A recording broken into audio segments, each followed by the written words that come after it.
NetApp Certified Data Administrator, ONTAP NS0-162 exam. Good questions are useful in your preparation.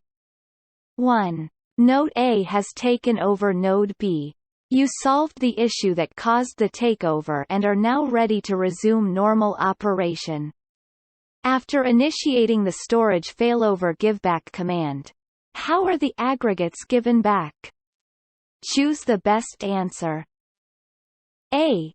CFO aggregates are automatically given back.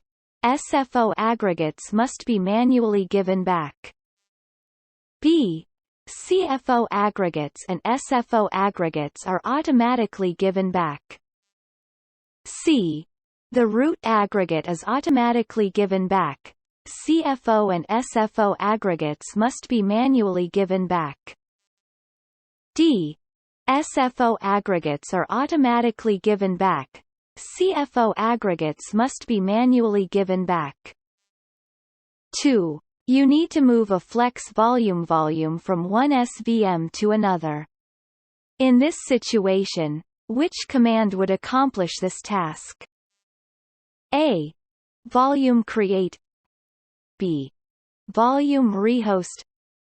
C. Volume modify. D. Volume move. 3. Which three name services are supported with NFS? Choose 3. A. NetBIOS. B. Wins. C. External NIS domains. NIS. D. External LDAP domains. LDAP. E. Local users, file. 4. On your customer's AFFA 700, there are multiple volumes within the aggregate Agger1. Within Agger1, volumes Volume 1, Volume 2, and Volume 3 store similar data, and volumes Volume 4 and Volume 5 store unique data. In this scenario, which feature would improve storage efficiency with the data stored in volumes Volume 1, Volume 2, and Volume 3? A. Post-process compression. B. Data compaction. C. Inline aggregate level deduplication. D. Inline compression. 5. Which three steps are required to serve NFS exports from your ONTAP system? Choose 3. A. You must create an export policy rule. B. You must license CIFS. C. You must create an SMB share. D. You must license NFS. E. You must have provisioned a volume to export. 6. An administrator is designing an ONTAP solution that consists of 8 FAS 8200 nodes in a single cluster. Each node will use 4 ports for cluster connections. Which cluster interconnect switch model should be used in this scenario? A. Nexus 5596 up. B. Nexus 5010. C. CN 1610. D. CN 1601. 7. Which two statements are true when you restore a volume from a snapshot copy? Choose 2. A. All snapshot copies that were created after the snapshot copy was created are lost. B. All data that was written to the volume after the snapshot copy was created is lost.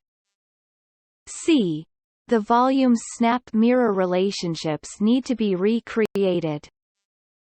D. After the volume is restored, it becomes read-only. 8. An SVM is configured to authenticate SVM administrators with the access method set to password. A computer account for the SVM exists on the Active Directory domain controller. You are now required to authenticate administrator's trough domain. Which two steps are required to accomplish this task? Choose 2. A. Recreate the computer account for the SVM on the domain. B.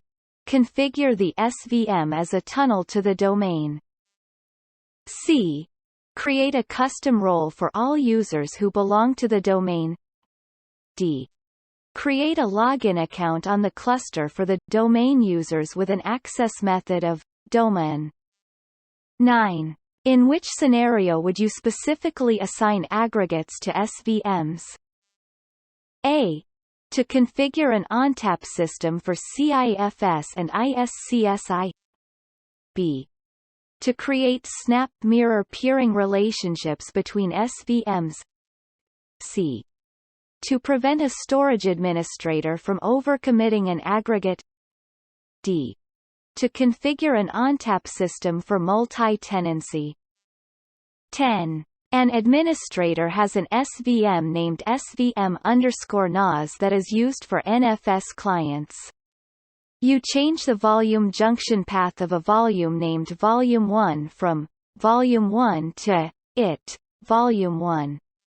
After you make this change, the existing NFS clients are unable to connect to the new path. Which cluster object should you update to solve this problem? A. The load-sharing mirror of the SVM root volume. B. The cluster admin leaf. C. The data leaf on the SVM_NAS SVM. D. The export policy on the SVM_NAS SVM.